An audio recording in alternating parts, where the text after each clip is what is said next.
जोड़ पर अपनी साजिश कबूल कर ली। वहां के बड़बोले रेल मंत्री शेख रशीद ने अपने विपक्षी नेताओं को घेरने की कोशिश की। उन्होंने ये मान लिया कि करतारपुर के बहाने पाकिस्तान की नजर कश्मीर पर है। बाज अकल के अंधे कम अक्ल और ज़हनी पस्ती के शिकार अंदाजा नहीं कर सकते कि करतारपुर कॉरिडोर का कश्मीर को कितना फायदा पहुंचेगा। ये लोग जो बाबा गुरु नानक के 550वें जन्मदिन को इल्लामा इकबाल के जन्मदिन से मिला रहे हैं, ये अकल के अंधे हैं। इनकी सोच पर मातम किया जा सकता है। करतारपुर कॉरिडोर ने मोदी के सीने पे वो मूंग दली है जिसका इनको अंदाजा नहीं है। कामयाबी कश्मीरियों की आज़ादी का मुकद्दर बनेगी। बच्चों को ऑनलाइन गेम खेलने की लत से दूर रखने के लिए चीन ने बेहद कड़े नियम बनाए हैं। ये नियम उन सब पर लागू होंगे जिनकी उम्र 18 साल से कम है।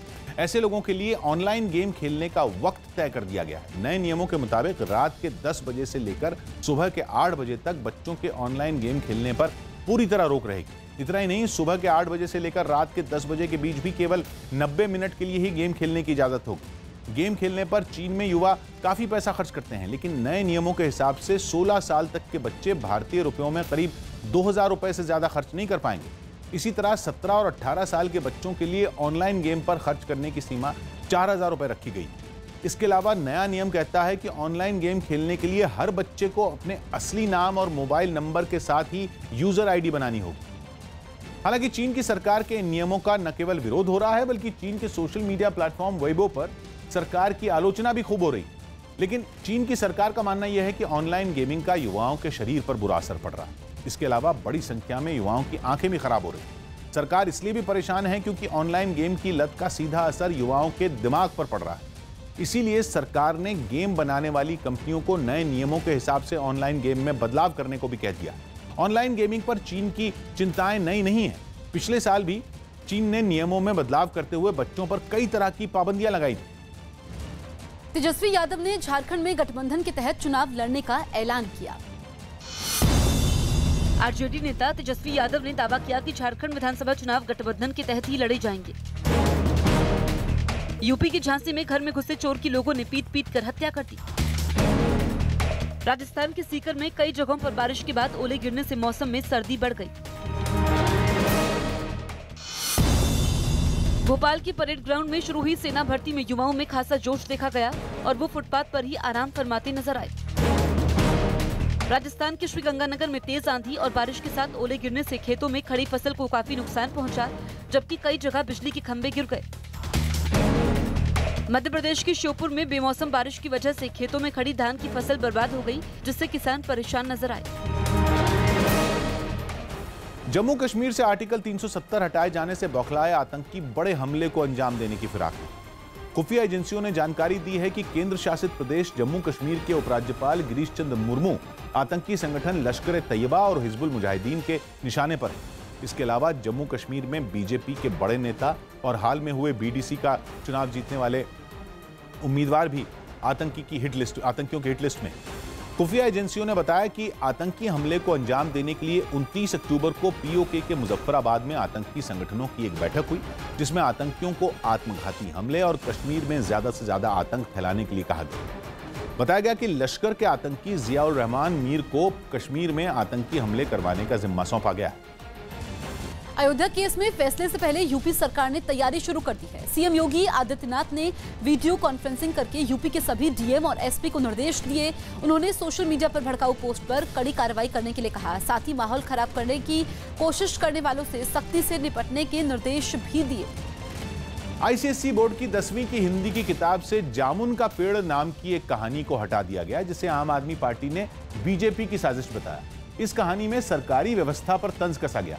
साथ ही इस कहानी में प्रधानमंत्री का भी जिक्र है, जिसे हिंदी की किताब से हटाने पर सियासत शुरू हो गई। आम आदमी पार्टी ने बोर्ड परीक्षाओं से 3 महीने पहले जामुन का पेड़ कहानी हटाने पर केंद्र की नरेंद्र मोदी सरकार को आड़े हाथ लिया। ऐसी कहानियां जो सच दिखाती हैं समाज के बारे में, सरकारों के बारे में, उससे घबराना नहीं चाहिए। वो सच है, उसको रहने देना चाहिए था कोर्स के अंदर।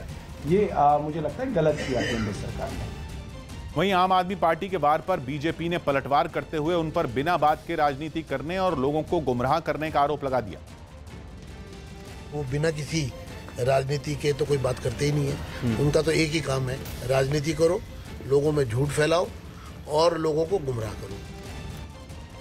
पटना में चपरासी भर्ती के लिए बीटेक एमबीए के छात्र भी पहुंचे। बिहार की सीतामढ़ी में जमीन विवाद में बदमाशों ने एक आदमी की गोली मारकर हत्या कर दी। यूपी की बलिया में बेखौफ बदमाशों ने 1 रुपए के विवाद में स्टेट बैंक के कर्मचारी से मारपीट की, जिसका वीडियो सोशल मीडिया में वायरल हो गया।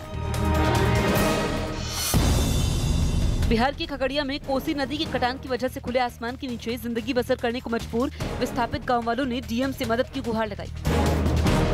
मुंबई के रंग शारदा में शिवसेना विधायकों से मिलने के लिए आदित्य ठाकरे खुद कार चलाकर पहुंचे और उनसे मुलाकात की। मध्य प्रदेश की सिवनी में शिकारी के जाल में फंसे एक भालू को वन्य जीव विभाग की टीम ने रेस्क्यू कर लिया। बिहार पुलिस के सैकड़ों जवान बदहाली के बीच अपनी जिंदगी गुजारने को मजबूर हैं। पटना में खंडहर जैसी बिल्डिंग में रह रहे जवानों ने आरोप लगाया कि उनकी सुध लेने वाला कोई नहीं है और यही वजह है कि वो बिना दरवाजे और खिड़कियों वाली एक पुरानी इमारत में रहने को मजबूर है। दिन है, ऐसे में आप समझ सकते हैं कि यह किसी भूत बंगले से कम नहीं है और पूरे बिल्डिंग में यही नजारा आपको देखने को मिलेगा। हालात इतने खराब हैं कि जर्जर इमारत के एक एक कमरे में कई जवानों के बिस्तर लगे हैं। कमरे में बिखरे पड़े बर्तन, रसोई गैस का छोटा सिलेंडर, खाना बनाने के लिए टूटा फूटा हीटर जवानों की बदहाली की निशानियां हैं जो उन्हें परेशान करती हैं। डर बना हुआ रहता है, ऊपर से अतिथि गिरता है। सर देखिए, बहुत पुराना मकान है, इसी में किसी तरह बहुत गंदगी है। जवान मतलब बीमारी का शिकायत भी हो रहा है उन लोगों की, जैसे कोई जवान को डेंगू इस तरह से हो रहा है यहाँ पर। रिजवान पैलेस नाम की इस इमारत में बिहार मिलिट्री पुलिस, जिला पुलिस बल, होमगार्ड और ट्रैफिक पुलिस के करीब 800 जवान रहते हैं। सेना ने अपने जवानों को सोशल मीडिया पर बने फेक अकाउंट से सतर्क रहने की सलाह दी है। एक रिपोर्ट के मुताबिक जवानों को करीब 150 सोशल मीडिया अकाउंट से बचकर रहने की सलाह दी गई है। आशंका जताई जा रही है कि इन सोशल मीडिया अकाउंट की मदद से जवानों को हनी ट्रैप का शिकार बनाया जा सकता है। ये फर्जी सोशल मीडिया अकाउंट करीब 2 से 3 साल पुराने बताए जा रहे हैं ताकि इन पर किसी तरह का शक ना हो। पाकिस्तान में बैठे आतंकी इन सोशल मीडिया अकाउंट की मदद से सेना के जवानों से महत्वपूर्ण जानकारी निकालने की कोशिश में है। राजस्थान में हनी ट्रैप का शिकार हुए एक जवान के गिरफ्तार होने के बाद सुरक्षा एजेंसियां सोशल मीडिया पर निगाह बनाए हुए हैं। हरियाणा के सिरसा में जमानत पर छूटी गुरमीत राम रहीम की करीबी हनीप्रीत के मकान के बाहर सुरक्षा कड़ी कर दी गई। एक दिन पहले ही पंचकुला हिंसा मामले में आरोपी हनीप्रीत को कोर्ट ने जमानत दे दी थी और जेल से निकलने के बाद हनीप्रीत सीधा सिरसा के डेरा सच्चा सौदा में बनी शाह सतनाम कॉलोनी पहुंची, जिसके बाद उसके मकान के बाहर सुरक्षा के इंतजाम कड़े कर दिए गए। हनीप्रीत सिरसा में अपने इसी घर पर है। सामने जो बैरिकेड्स लगाए गए हैं वो हनीप्रीत की सुरक्षा की वजह से ही लगाए गए हैं कि कोई भी मीडिया कर्मी या अन्य व्यक्ति वहां पर जाकर हनीप्रीत तक ना पहुंच सके। हनीप्रीत के अंबाला जेल से बाहर आने के बाद से डेरा सच्चा सौदा के समर्थक बेहद खुश हैं और उन्हें भरोसा है कि जल्द ही हनीप्रीत डेरे का पूरा काम संभाल लेगी। बहुत बढ़िया माहौल है, अच्छा, पूरी साथ संगत में खुशी की लहर दौड़ चुकी है और बहुत खुशी है, हमें अपने सतगुरु पे नाज है। यही नहीं, डेरा सच्चा सौदा के एक समर्थक ने तो रेप के दोषी गुरमीत राम रहीम के भी जेल से जल्द बाहर आने की उम्मीद जताई। दीदी आने से बड़ी खुशी हुई हमने, और हमारे गुरुजी भी जल्दी आ जाएंगे। गुरुजी गए हुए 2 साल हो गए, 2 साल से ऊपर हो गए। उसके जाने से सरसा में, फतेहाबाद में बहुत ज्यादा नशा बढ़ गया है। अयोध्या केस पर फैसले से पहले लखनऊ में कई धर्मों के धर्मगुरुओं ने अमन का पैगाम नाम से बैठक की। बैठक के बाद अपील की गई कि अयोध्या केस में सुप्रीम कोर्ट का जो भी फैसला हो उसे माना जाए। धर्मगुरुओं ने ये अपील भी की कि फैसले के बाद ना तो किसी तरह की नाराजगी जताई जाए और ना ही जश्न मनाया जाए। अयोध्या के सिलसिले में जो एक तारीखी फैसला आने वाला है, जिस पर ना सिर्फ ये कि पूरे मुल्क बल्कि इंटरनेशनल कम्युनिटी की निगाहें लगी हुई हैं, जो फैसला है ना हम लोग उस पर कोई जश्न मनाएं और ना उसके खिलाफ कोई एहतिजाज करें, ना कोई नारेबाजी करें। राजकोट में बांग्लादेश के खिलाफ दूसरे T20 में उतरते ही टीम इंडिया के कप्तान रोहित शर्मा के नाम एक रिकॉर्ड जुड़ गया। रोहित शर्मा 100 अंतर्राष्ट्रीय T20 मैच खेलने वाले भारत के अकेले बल्लेबाज बन गए। अंतर्राष्ट्रीय क्रिकेट में वो ऐसा करने वाले केवल दूसरे बल्लेबाज। दुनिया में सबसे ज्यादा अंतर्राष्ट्रीय T20 खेलने का रिकॉर्ड पाकिस्तान के शोएब मलिक के नाम। 100वां मैच खेलने से पहले ही रोहित शर्मा अंतर्राष्ट्रीय T20 मैचों में सबसे ज्यादा रन बनाने वाले बल्लेबाज बन गए। रोहित शर्मा अंतर्राष्ट्रीय T20 मैचों में राजकोट मैच से पहले तक 2452 रन बना चुके हैं, जिनमें 4 शतक और 17 अर्धशतक शामिल। बंगाल की खाड़ी के ऊपर बन रहे चक्रवाती तूफान बुलबुल के अगले कुछ घंटों में और तेज होने की संभावना है। मौसम विभाग के मुताबिक बुलबुल तूफान के पश्चिम बंगाल, बांग्लादेश और ओडिशा के करीब से गुजरने की आशंका है। अनुमान है कि ये तूफान 115 से 125 किलोमीटर प्रति घंटे की रफ्तार से गुजरेगा। तूफान की आशंका के बाद मछुआरों को समंदर में नहीं जाने की सलाह दी गई है, जबकि इसी तूफान की वजह से पश्चिम बंगाल के कई इलाकों में भारी बारिश की संभावना भी है। तूफान से निपटने के लिए जिले के सभी अधिकारियों को अलर्ट पर रखा गया है। महाराष्ट्र में सरकार गठन पर माथापच्ची चल रही है, लेकिन इस बीच कांग्रेस को भी अपने विधायकों के टूटने का डर है। खबर है कि कांग्रेस ने अपने कुछ विधायकों को जयपुर भेजा है, जबकि बाकी विधायकों को आज जयपुर भेजा जाएगा। कांग्रेस ने दावा किया है कि बीजेपी के कई विधायक उनके संपर्क में हैं। दिल्ली सरकार ने डीटीसी के बेड़े में 100 नई हाईटेक बसों को शामिल किया है। खुद मुख्यमंत्री अरविंद केजरीवाल ने इन बसों को हरी झंडी दिखाई। बढ़ते प्रदूषण की वजह से दिल्ली में इन दिनों ऑड इवन का नियम लागू है, जिसे देखते हुए दिल्ली सरकार ने 100 नई हाईटेक बसों को शहर की सड़कों पर उतार दिया। सीएम अरविंद केजरीवाल ने राजघाट डिपो से इन बसों को हरी झंडी दिखाकर रवाना किया। इस दौरान उनके साथ डिप्टी सीएम मनीष सिसोदिया और परिवहन मंत्री कैलाश गहलोत भी मौजूद रहे। इन हाईटेक बसों में यात्रियों के लिए कई नई सुविधाएं दी गई। यात्रियों की सुविधा के लिए इन बसों में सीसीटीवी कैमरे भी लगाए गए हैं। ये लिफ्ट है, ये बेसिकली अगर कोई इसमें हैंडीकैप या जो थोड़ा फिजिकली चैलेंज अगर कोई व्यक्ति है तो ये लिफ्ट पूरी यहाँ से नीचे चली जाएगी। कैलाश गहलोत ने न्यूज 18 की टीम को इन बसों में पहली बार लगाए गए पैनिक बटन के बारे में भी बताया। सुरक्षा की दृष्टि से ये आपने पैनिक बटन पहली बार इसलिए किया। ये पैनिक बटन प्रेस करने के बाद अलार्म कुछ सेकंड में ही अलार्म बजना चाहिए।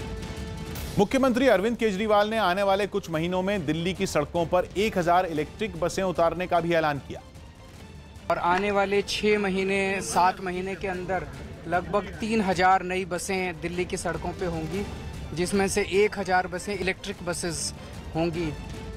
वहीं बीजेपी ने दिल्ली की परिवहन व्यवस्था पर सवाल उठाते हुए मुख्यमंत्री अरविंद केजरीवाल पर जनता को गुमराह करने का आरोप लगा दिया। क्या ये 200 बसों का ड्रामा करके चुनाव के समय में वो दिल्ली की जनता को भ्रमित नहीं कर रहे? पिछले 3 महीनों में वो जितने विज्ञापन दे रहे हैं, क्या वो दिल्ली की जनता को भ्रमित नहीं कर रहे? ग्रीस में एक फैक्ट्री से तूफान का ऐसा वीडियो सामने आया जिसमें मेटल के टुकड़े हवा में तिनके की तरह उड़ने लगे। वीडियो सोमवार का है, जिसमें दिखा कि फैक्ट्री में इस्तेमाल मेटल के टुकड़े और उसका मलबा हवा में बहने लगा और उससे फैक्ट्री के बाहर खड़ी गाड़ियों को भी नुकसान पहुंचा। हालांकि किसी की जान को अब तक कोई नुकसान नहीं पहुंचा। दिल्ली में दोपहर के वक्त हुई हल्की बारिश से एक बार फिर हवा में फैला प्रदूषण बहुत खराब स्तर पर पहुंच गया।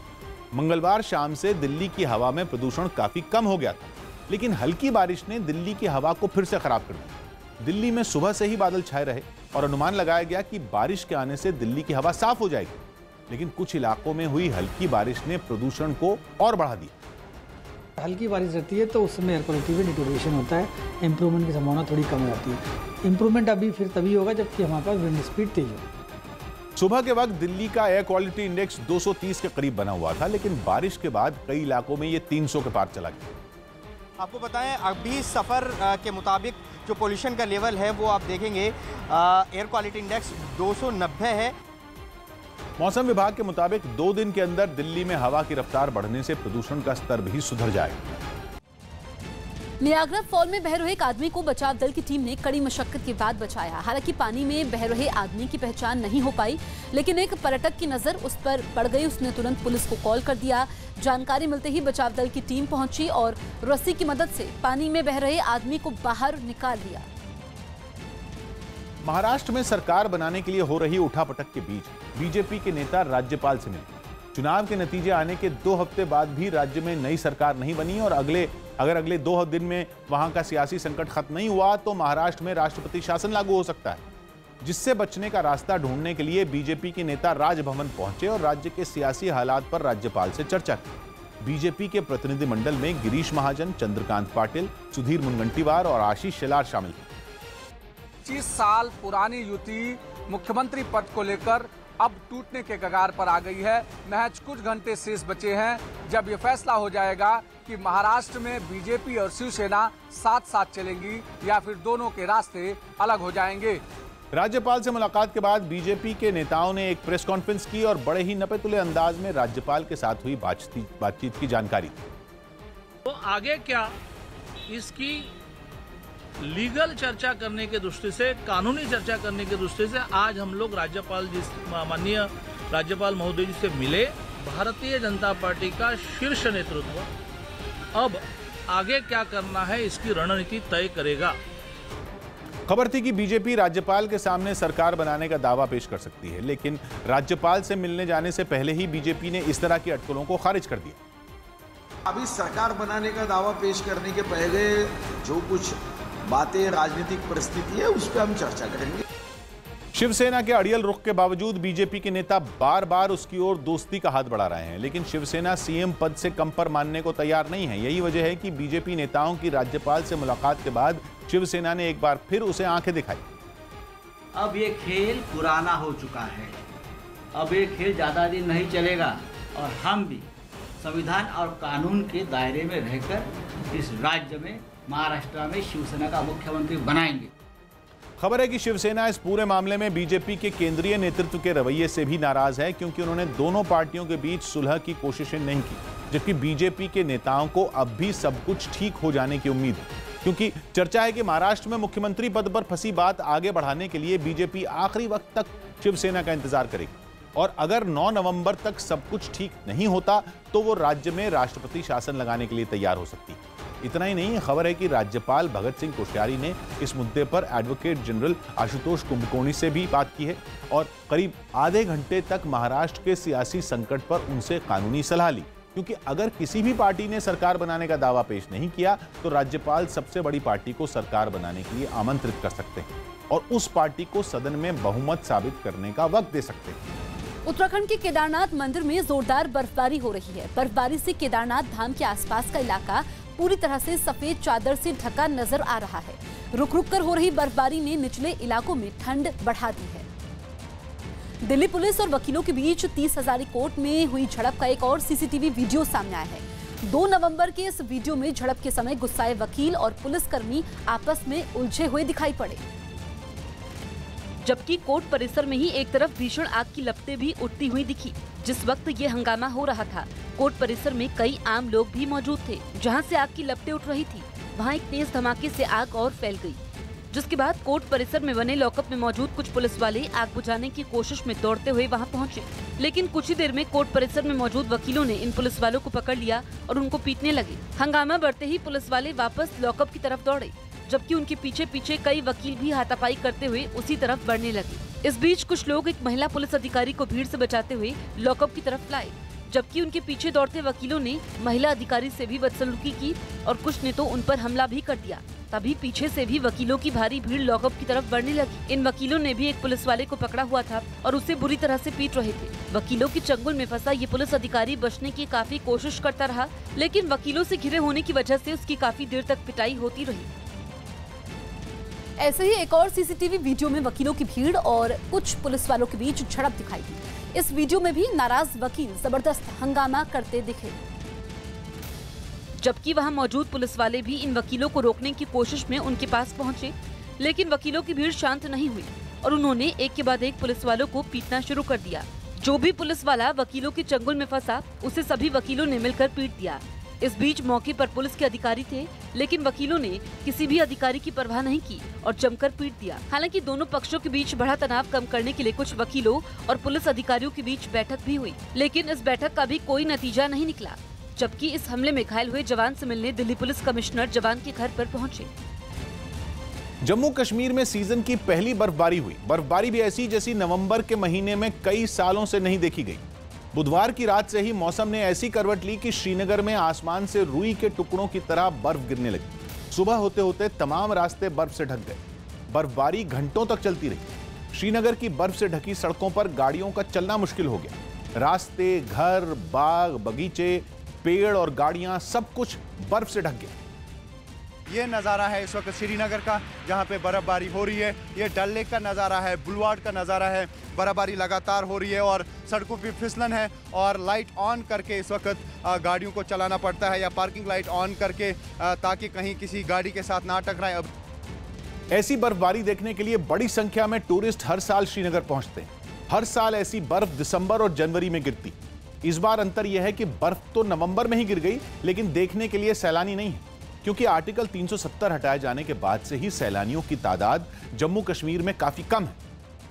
इस बर्फबारी का मज़ा लेने के लिए अलग अलग रियासतों से आते थे या मुल्क के बाहर के भी लोग जो हैं यहाँ पे बर्फबारी का लुत्फ लेने के लिए आते थे। आज टूरिस्ट बहुत कम है, तो ऐसे में आप देखना होगा कि क्या इस बहुत ही हसीन बर्फबारी के बाद यहाँ पे टूरिस्ट आएंगे। लेकिन इतनी जल्दी ऐसी बर्फबारी की उम्मीद सरकारी एजेंसियों को भी नहीं थी। इसीलिए श्रीनगर के ज्यादातर हिस्सों में बर्फबारी के बाद हालात बिगड़ गए और सड़कों पर जमा हुई बर्फ की वजह से गाड़ियों का चलना मुश्किल हो गया। कई जगहों पर तो दिन में ही अंधेरा छा जाने की वजह से लोगों को गाड़ियों की हेडलाइट ऑन करके चलना पड़ा। दूसरी तरफ सड़कों पर फिसलन की वजह से चलना और भी मुश्किल हो गया। कई जगह तो गाड़ी चलाने वाले एक्सीलरेटर पर पैर दबाए बैठे रहे, गाड़ी का पहिया भी घूमता रहा, लेकिन बर्फ की वजह से गाड़ी ने सरकने का नाम नहीं लिया। इसलिए कई गाड़ियों को तो धक्का देने की नौबत आ गई। सड़कों पर जमी बर्फ को हटाने के लिए मशीनें भी लगाई गई, लेकिन लगातार गिर रही बर्फ की वजह से चुनौतियां बढ़ती चली गई। जितनी बर्फ हटाई जाती, उतनी ही बर्फ चंद मिनटों बाद सड़क पर दोबारा जमा हो जाती। उससे भी बड़ी मुसीबत बन गए चिनार के पेड़। कई जगहों पर चिनार के बड़े बड़े पेड़ों की मजबूत टहनियां बर्फबारी के आगे ढेर हो गई। टहनियां टूटकर सड़कों पर गिर गई, जिन्हें साफ करना सरकारी एजेंसियों के लिए मुसीबत बन गया। यहाँ पे रास्तों पे पेड़ गिराते हैं, मैं आपको दिखाना चाहूँगा। यहाँ पे हालांकि एडमिनिस्ट्रेशन के लोग लगे हैं पेड़ साफ करने के लिए, और आप देख सकते हैं चिनार के जो दरख्त हैं ये बड़े बड़े दरख्त होते हैं, जो जब इनकी टहनियाँ टूटती हैं तो वो खतरा पैदा करती हैं। ज्यादा मजबूत मुसीबत इसलिए हुई है क्योंकि बर्फबारी इस बार वक्त से पहले ही हो गई। एजेंसियां आमतौर पर इस दौरान बर्फबारी से निपटने की तैयारियों में जुटी होती। प्रशासन इस चीज़ के लिए पहले से रेडी नहीं थी, क्योंकि इतना एक्सपेक्टेड नहीं होता नवंबर के महीने में बर्फबारी का। और हाल ही में इवन टेंडर्स भी इशू किए गए थे बर्फबारी के लिए। तो ऐसे में ये कहा जा सकता है कि जो तैयारी अक्सर नवंबर महीने में की जाती है दिसंबर महीने के लिए, तो अब नवंबर में ही इस तरीके की बर्फबारी आप देख सकते हैं।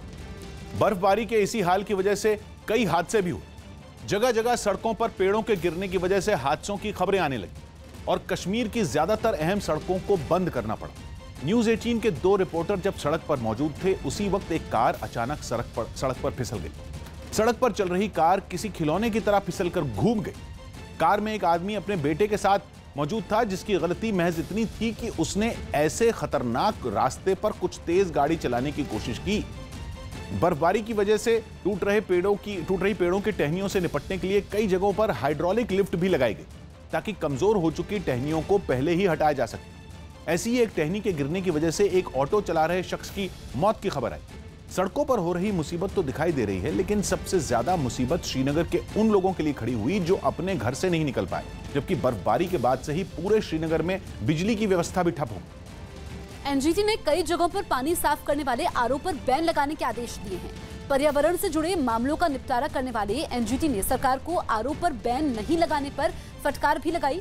एनजीटी ने 20 मई को पर्यावरण मंत्रालय को आदेश दिया था कि वो उन इलाकों में आरओ के इस्तेमाल पर रोक लगाए जहां 1 लीटर पानी में टीडीएस की मात्रा 500 मिलीग्राम या उससे कम है।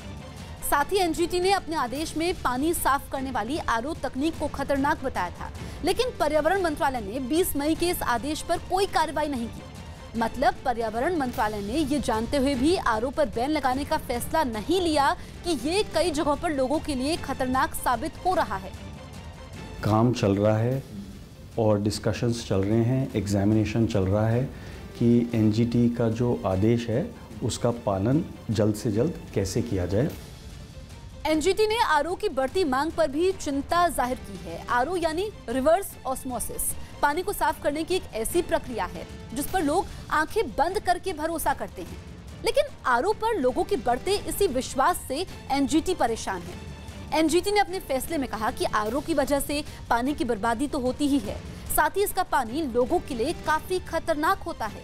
वो इसलिए कि आरओ तकनीक से पानी को साफ करते वक्त उसमें मौजूद मिनरल कम हो जाते हैं और शरीर में मिनरल की कमी की वजह से थकान, कमजोरी, मांसपेशियों में दर्द और दिल से जुड़ी बीमारियां तक हो सकती है। मतलब जिस आरओ को घर पर लगाकर लोग ये सोचते हैं कि वो साफ पानी पी रहे हैं, असल में वही पानी सेहत के लिए काफी खतरनाक है। ये जो मशीन है वो पानी आपको छान कर तो दे रही है, लेकिन उसके बदले में ये जो पानी जो है वो इस तरीके से नालियों में जाता हुआ नज़र आ रहा है, यानी कि बर्बाद हो रहा है। तो कहीं ना कहीं पानी का भी नुकसान, साथ ही साथ इसमें एक और चीज़ जो बताई गई है वो ये कि जो मिनरल्स हैं वो ख़त्म होते जा रहे हैं। एनजीटी ही नहीं, वर्ल्ड हेल्थ ऑर्गेनाइजेशन ने भी आरओ के पानी को खतरनाक माना है। वर्ल्ड हेल्थ ऑर्गेनाइजेशन के मुताबिक 1 लीटर पानी में टीडीएस की मात्रा अगर 500 मिलीग्राम या उससे कम है तो पानी को आरओ से साफ करने की जरूरत नहीं होती। मतलब प्रति लीटर 500 मिलीग्राम टीडीएस वाला पानी पिया जा सकता है और इससे नुकसान भी नहीं होता। टीडीएस पानी में घुले वो ठोस पदार्थ होते हैं जो पानी में जितने कम होते हैं उतना ही पानी साफ माना जाता है। लेकिन इसका मतलब ये भी नहीं कि पानी में टीडीएस की मात्रा होनी ही नहीं चाहिए। रिसर्च में दावा किया गया है कि आरओ तकनीक के इस्तेमाल में पानी में घुले मिनरल लगभग खत्म हो जाते हैं। इससे शरीर को जरूरी मिनरल नहीं मिल पाते और यही वजह है कि आरओ तकनीक पानी को खतरनाक बना देती है, जिसका असर देश के कई शहरों में देखा जा सकता है। जयपुर में तो आरओ तेजी से लोगों के घरों में जगह बना रहा है, जबकि राजस्थान सरकार खुद मानती है कि जयपुर में सप्लाई किए जा रहे पानी को आरओ की जरूरत नहीं है। वो इसलिए कि जो पानी लोगों के घर सप्लाई हो रहा है उसे पहले सरकार भी अपने प्लांट में साफ करती है। इससे पानी में मौजूद टीडीएस कम हो जाता है, लेकिन साफ होने के बाद जब ये पानी लोगों के घरों में पहुंचता है तो वो एक बार फिर इसे आरओ से साफ करते हैं। इससे पानी में मौजूद मिनरल खत्म हो जाते हैं। यही वजह है कि एनजीटी ने आदेश दिया है कि उन इलाकों में आरओ पर पूरी तरह बैन लगे जहां पानी में मौजूद टीडीएस पहले ही कम है। की बात करें, अगर बीसलपुर की सप्लाई है तो उसमें आरओ लगाने की कोई ज़रूरत ही नहीं है। वो आरओ लगाना मतलब है कि अपने स्वास्थ्य से खिलवाड़ करना है।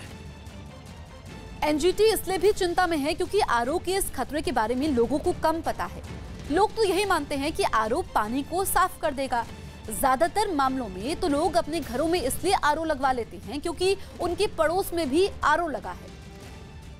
कुछ साफ पानी है, पर ये है कि एक दूसरे को देख के लोगों ने आरओ लगाना शुरू कर दिया कि सबके घर में आरओ, हमारे घर में क्यों नहीं है।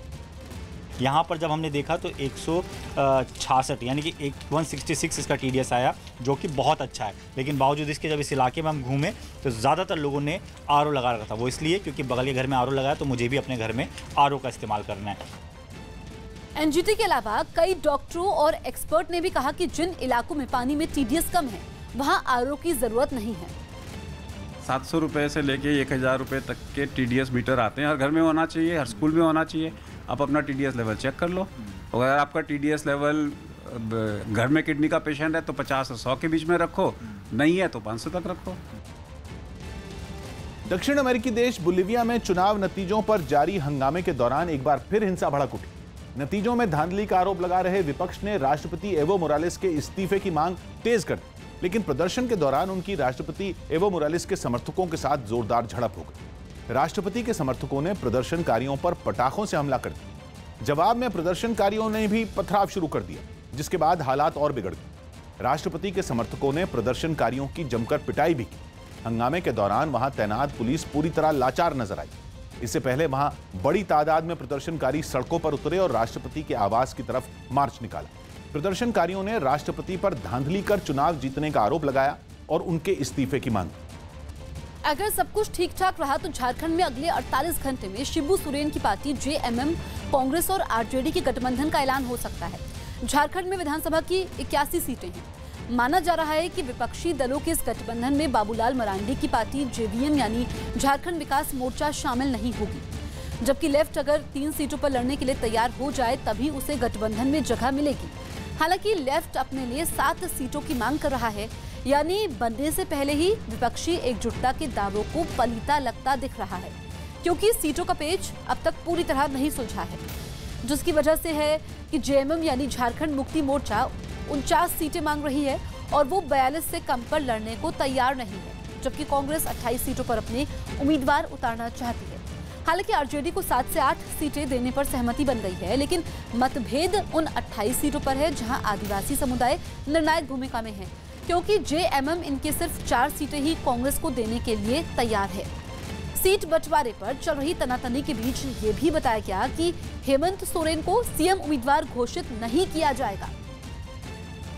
झारखंड में भले ही गठबंधन में कुछ सीटों पर पेच फंसा है, लेकिन कांग्रेस को उम्मीद है कि जल्द ही समझौते का ऐलान हो जाएगा।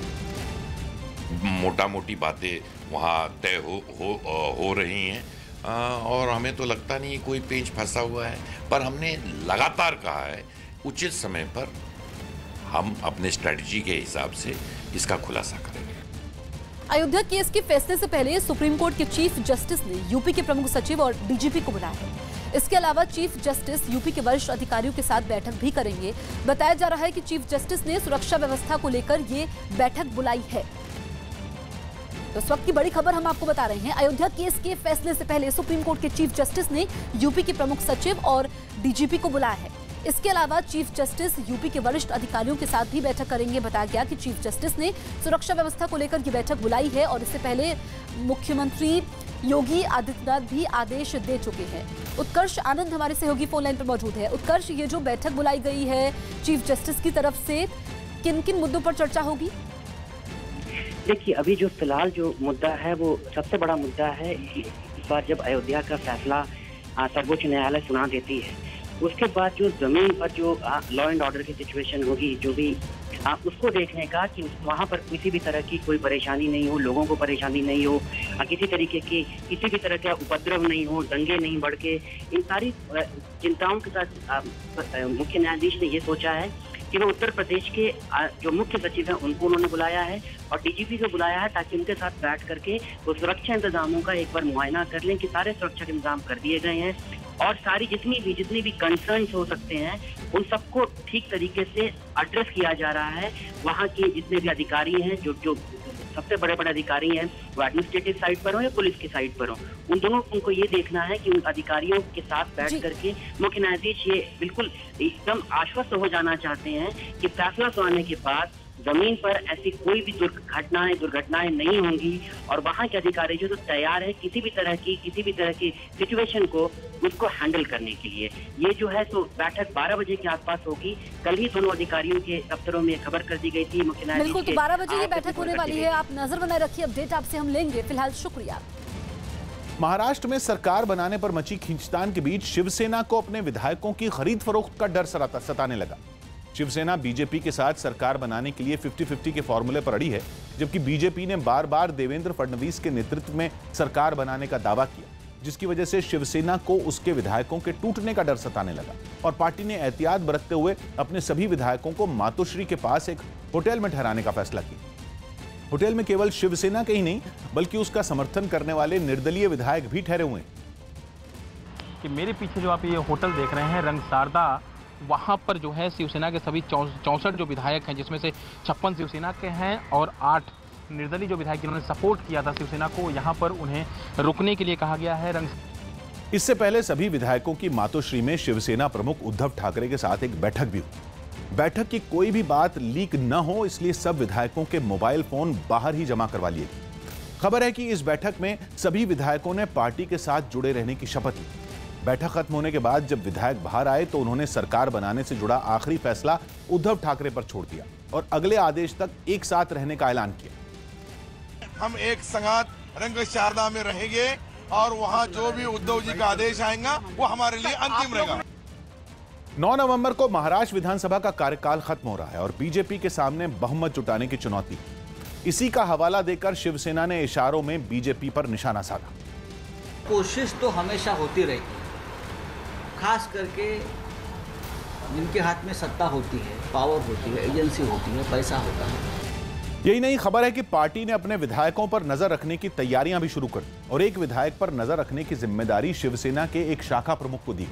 ये शाखा प्रमुख विधायकों के हर फोन कॉल की जानकारी रखेंगे और विधायक किससे और कितनी लंबी बात कर रहे हैं इसकी खबर उद्धव ठाकरे को देगी। यही नहीं, चर्चा है कि शिवसेना के कार्यकर्ताओं को भी इस काम से जोड़ा गया। साथ ही शिवसेना विधायकों की सुरक्षा की जिम्मेदारी उद्धव ठाकरे के करीबी और विधान परिषद के विधायक अनिल परब को सौंपी गई। यूपी के वाराणसी में कुछ छात्रों ने बनारस हिंदू विश्वविद्यालय के कुलपति के आवास के बाहर गाना गाकर विरोध प्रदर्शन किया। छात्र संस्कृत विभाग में अल्पसंख्यक समुदाय के असिस्टेंट प्रोफेसर की नियुक्ति से खफा थे, जिसके खिलाफ अपनी नाराजगी जाहिर करने के लिए उन्होंने कुलपति आवास के बाहर बैठकर ढोल मंजीरे की थाप पर गाना गाया।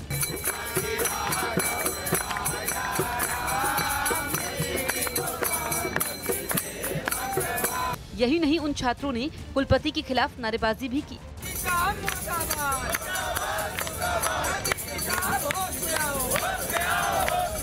हंगामा कर रहे छात्रों ने संस्कृत विभाग में मुस्लिम असिस्टेंट प्रोफेसर की नियुक्ति को रद्द करने की मांग की। संस्कृत भाषा में एक अयोग्य व्यक्ति को नियुक्त कर दिया गया है पैसा रुपया लेकर के, जबकि संस्कृत विभाग के अध्यक्ष ने दावा किया कि नियुक्ति सभी नियमों के दायरे में हुई है। चयन समिति, सिलेक्शन समिति विधि नियमानुसार सिलेक्शन की है। अब ये लड़के हैं उन चीज़ों को नहीं समझ रहे हैं जो नियम विरुद्ध है। इस तरह का इनको आंदोलन नहीं करना चाहिए।